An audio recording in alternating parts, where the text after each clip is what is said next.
Good morning, guys. Today we're going to take a look at using the iRTA2 to test for fake engine noise, commonly referred to as ANC. For this example, we're in a Honda Accord, which is one of the most popular vehicles that has it. We want to show you what it looks like so that when you're troubleshooting and trying to figure out if your installation is doing something strange, how to use this tool to figure out if indeed it has it. The first step is to make sure that the vehicle is totally closed. Trunk, hood, windows are rolled up, and doors are closed, which means I'm going to hop in.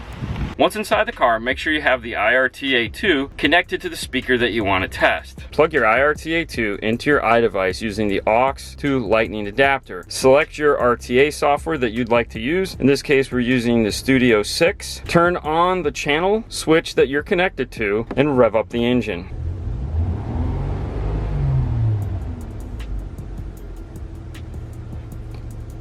What you're seeing there is the fake engine noise. One more time.